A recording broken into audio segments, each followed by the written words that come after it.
This is something that my university also suggested, that you can actually stay on your job seeker visa until like maybe your probation is over, because then That's smart. yeah, that's actually kind of smart. So just in case something goes wrong, at least you still have your job seeker and you can still be in the country and look for more jobs.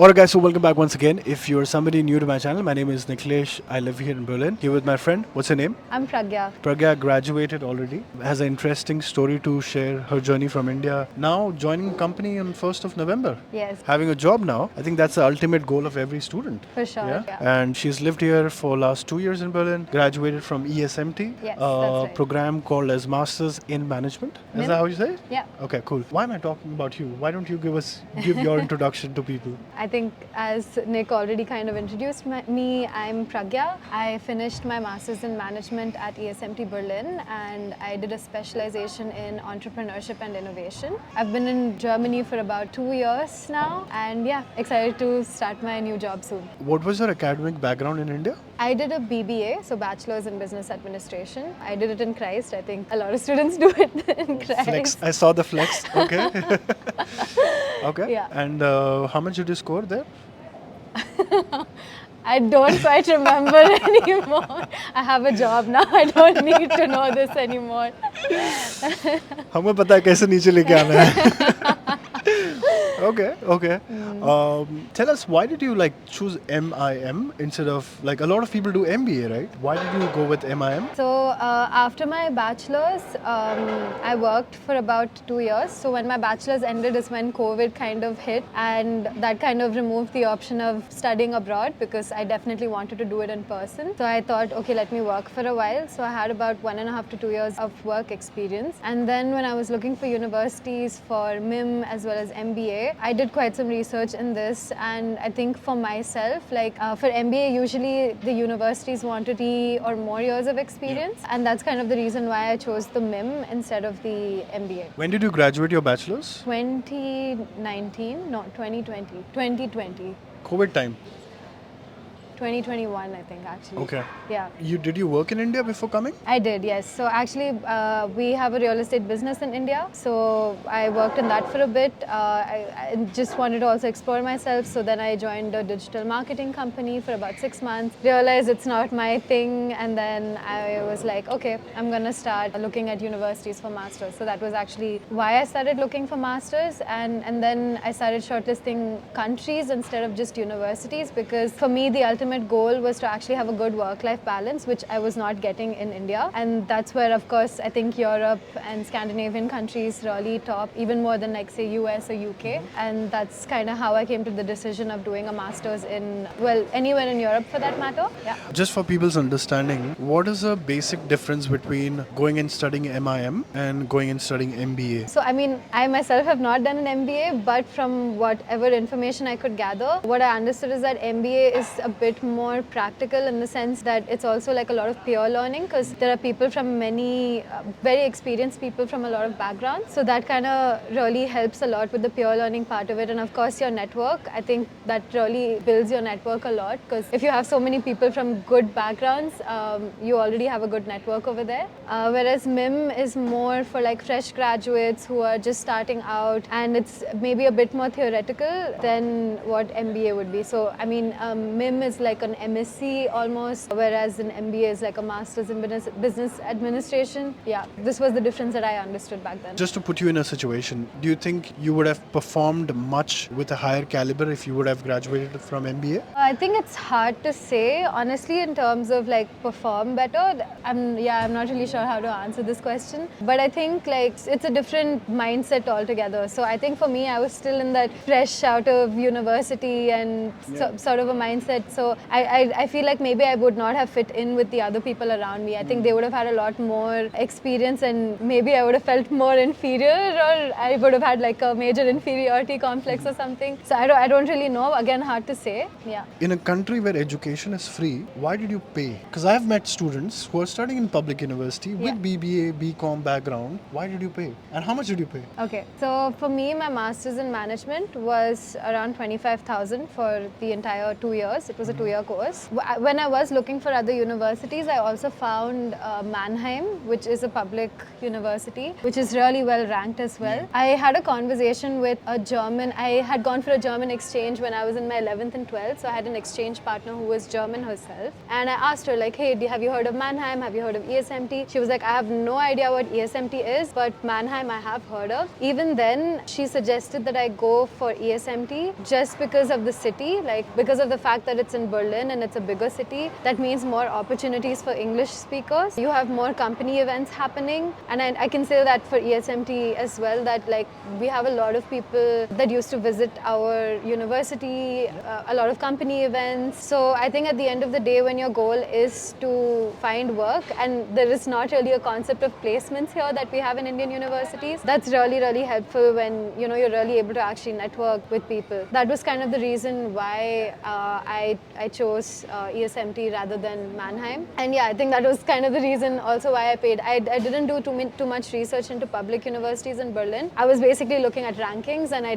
don't think there were many in Berlin, at least with my research, but I could be wrong. Do you still remember which all places did you apply for a MEM or any other course in Germany? In Germany, actually, ESMT was the only one. I kind of did like one in each country. So I did RSM in Netherlands, HEC in Paris, ESADE in Spain, and of course ESMT in Berlin. And I got into ESADE, Spain, and ESMT in Germany. So I had to make the choice between which one to go for. And I chose Germany because I think career-wise there is labor shortage in Germany, and like it's one of the biggest and best economies of Europe. So it just made more sense in that career perspective, like future perspective, to go with Germany. Okay, let's quickly talk about the quality of education, right? Because what is it? Like why? Because I know ESMT, the brand name is quite big. What makes it so special? As a student, as an ex-student, what do you have to say on that? I think for me, one of the really, really great things was the diversity. I mean, I know every university kind of says this about themselves, but I can say that like with ESMT Berlin, they really had so many different nationalities, like at least 30. And I mean, quite a lot. Okay, maybe I might be over-exaggerating. I'm also not sure, but I can check and tell you what the exact number was. And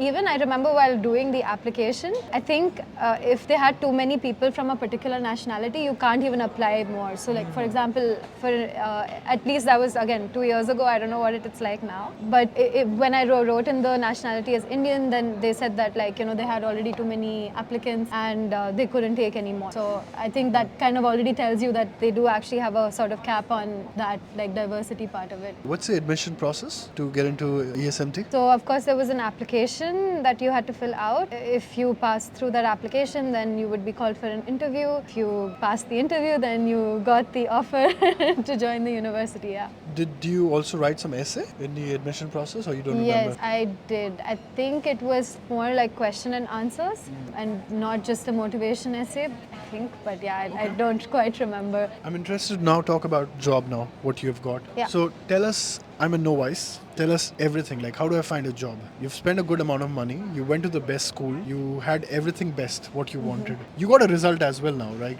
The outcome is a good job now. Yeah. It's in Berlin? It's in Munich. It's in Munich. So are you shifting there? Yeah. Okay.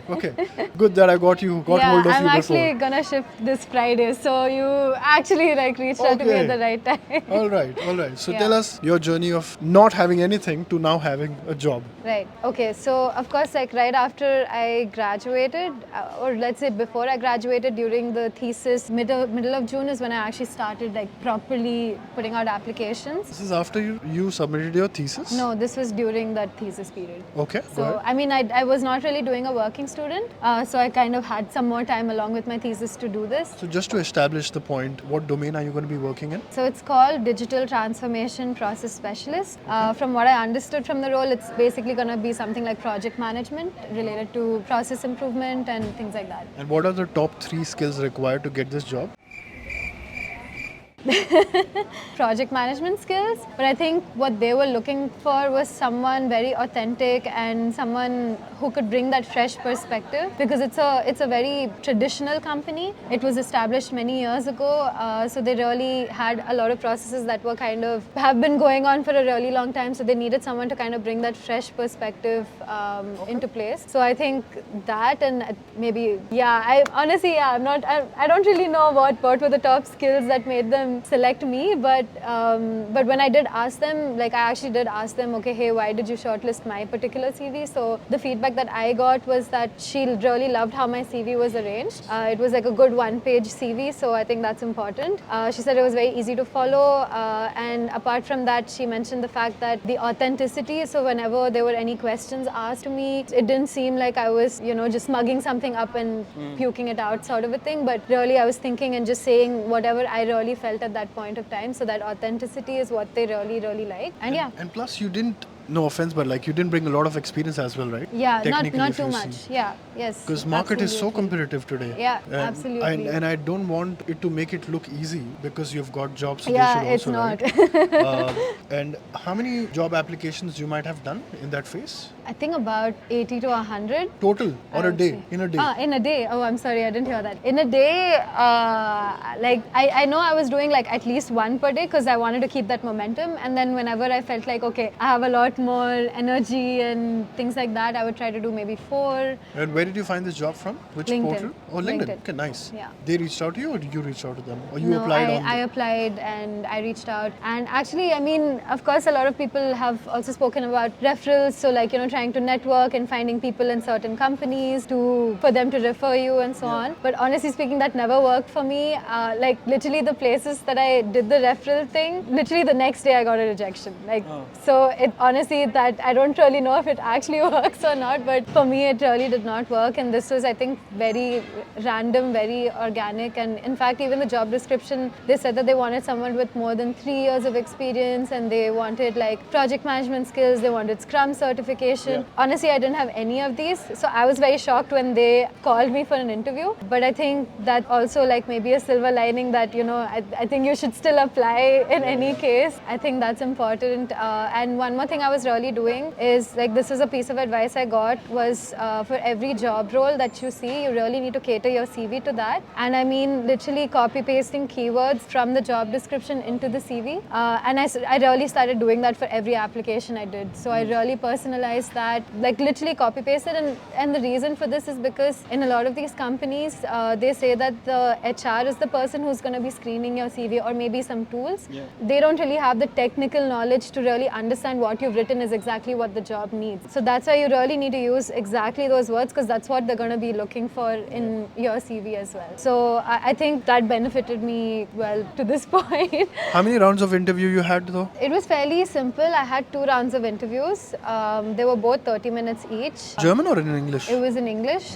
So the job itself was for the East European region. So I mean, overall, I didn't really need German for the role. Even in the job description, they said English is enough. Like they never even mentioned German. So yeah, it was all in English. So just for people who are watching us and coming next year, what are the non-negotiable skills they should definitely bring on the table? What comes to your mind? Okay, I'm not sure if this is a skill, but I think at least for interviews, like something that they really like is the willingness to learn, and the like not an attitude, like not a know-it-all attitude, not like, oh, okay, I know this, I know that, but more like I'm willing to learn this and I'm very open-minded. So I think that's something that companies really value here. In terms of skills, I think it really depends like on what you're looking at, but what I've seen is analytical skills is literally mentioned everywhere if you see job descriptions. So I would say that is quite important. I think overall it's like, it depends on what you're really looking into, so I think it's really hard to answer that question. So from Masters in Management, you specialize yourself in what area? Entrepreneurship and innovation. And in your due process of finding a job, where was this whole brand name helped? Did that help you anywhere or no? ESMT Berlin. Yeah, the association you have now on your CV, well, because that's what at the end of the day, आप कहीं ना कहीं तो use करते हो, right? वो चीज़. Did you use that, or was that helpful? To be honest, I don't think it was really that helpful to me. I think in Germany, the thing is that a lot of people know more of the famous public universities, but a lot of people don't necessarily know the private ones. Even though they may be good, but Yeah. just people don't know about them. Exactly. You know, so we may say that ESMT is a good brand. They are known for their academics, they are known for their exposure, they are known for their infrastructure, they are known for their connections. But अगर सामने वाले को पता ही नहीं है, these facilities are there. I think वो बहुत कम लोगों को पता है कि यार ESMT, Manhattan Business School, WHU, ESCP ये सारे बहुत बड़े ब्रांड नेम है. बट अगर एम्प्लॉयर को नहीं फर्क पड़ रहा है इन सब चीजों से, अगर उसने अपने पूरी life Humboldt, TU Berlin, TU Munich यही सुना है. Yeah, absolutely. And I mean, these are relatively newer business schools. So, of course, people who are much older, they all the more don't know about it. So, I would say brand name wise, yeah, maybe not really so helpful. But again, can't compare to a public university because I don't know what happens. But still, I can tell you that my experience was really interesting at ESMT because we had an internship period that we had to do compulsorily during the course for 6 months. And when you need to do a mandatory internship, usually you do get more preference than having to do a voluntary internship. So I did that in Bosch. So I mean, okay, in the span of like say 2 years, I've moved in 3 cities because I had to move to Stuttgart. Once I was done with my internship, I had the option of doing an exchange semester as well. And I did that at Rotterdam School of Management. So I was there for another 4 months. So I think overall with this experience, it also just like it's the adaptability that you learn with moving to 4 different cities in that span of 2 years. And I'm going to make my 4th move to Munich now. So it's exhausting, but I think it's also like it teaches you a lot about just like I said, adjusting in life and growing as a person that way. I mean, I hope you stay in that job and in Munich for long and you don't have to move. Just curious, give us a bracket, how much salary you're getting? So I would say I'm getting between 55 to 65k. Given the cost of living there, how are you going to survive? Yeah, I have heard that Munich is a bit more expensive than Berlin. I think it's going to be enough to survive. Like it's definitely going to be, it's above the average pay and everything. It's your first job to start, it's my right? first job, exactly, yeah. I'm still positive about it. Yeah, I'm going to maybe have to compromise on the living situation of things. For sure. But I think other than that, it's going to be like a very peaceful and good life. What's the total expenditure you have made here to get this degree though? Like the tuition fees was 22 lakh? Exactly. 22? Yeah. And total cost of living would have been for last 2 years? Maybe you can take like about 800 per month. So that's again 10 lakh rupees per year. Okay. So roughly about like 40 lakh rupees has been spent. Yeah. Are you self-sponsored? Have you taken loan? What is it? No, self-sponsored, as in like my parents were sponsoring my education. Okay. Do you think from 2025 job market is only going to get tighter and like super hard to get in? I feel like the job market, there's always something going on, there is literally always something going on. So I think it's like, it could also, the war is a big factor of that, so it could get tighter, yes. I feel like I'm a very optimistic person that way, in the sense like I don't really tend to research a lot about the market and things like that. I'm just more like, okay, you need to do something, you do it, you give very quality applications. That's what I did. I know my cover letter was on point and I know my CV was on point. And yeah, I mean, I think that definitely helped. And I think maybe for some other friends of mine, they converted their internships that they were doing, like the Bosch one that I mentioned, they converted that into a full-time now, so that's also possible. I couldn't do it because Bosch is having a hiring freeze, so they couldn't hire me back. But yeah, I think overall, also I think Berlin is a startup hub. Helps to live in such a city where English is also kind of okay to speak, and yeah. At any given point back of your mind where you're thinking like, what if I don't get a job? What if I have to go on a job seeker visa and still like struggle to get a job given the external situations? बहुत सारी चीजें चल रही दुनिया में, right? War, blah blah blah, all that. Was that insecurity there? For sure. I mean, like those are the things also that kind of, it could be used in both ways. Either it's like, no, okay, I'm gonna do this and I'm gonna apply, or it's gonna be like, oh, what's the point of this? Let me just sit and not do anything. So I think I had both of those phases with this thought that, okay, what am I gonna do? But I think like, okay, worst case for me was I will go back to India. We do have a business in India, so I mean, I always had a backup option, so to say. But I honestly, like personally, I didn't want to go back to India, but this was just, of course, the worst case scenario. Yeah, but like you still had so much time. Like you graduated and your 18 months could have started, right? Or it was already started? No, I graduated end of August. And?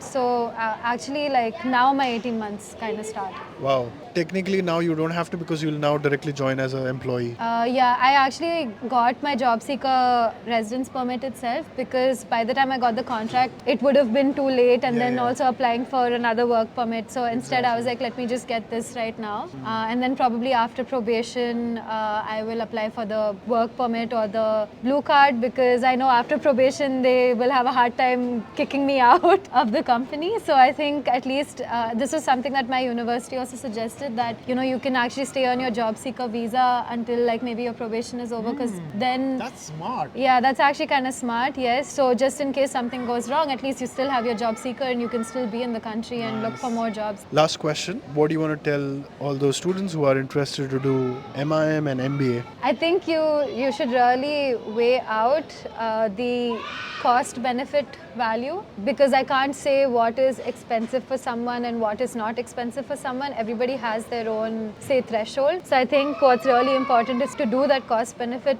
analysis. And I think for me, it was okay to do a 2-year MIM course, which was much cheaper, like 25,000 euros, versus a 1-year MBA, which was literally double the price. Because I know MBA students are also finding it very difficult to find a job right now. I know a lot of people who are literally still having to kind of do those junior roles because their previous experience, which was not in Germany, was not even counted. So I think, overall that cost benefit analysis, if you take it into account, the MIM was definitely much more economical, and I'm getting a lot more benefit from it as well. So if you were to go back and redo everything, you would stick to this process. Yeah. You would not want to change anything. Yeah, I think I would have in fact applied a year earlier. Oh, okay. Because I waited 2 years, but again that was because of COVID. So maybe if I applied after 1 year of work experience, I think also would have been nice to get that kickstart into having some money coming in.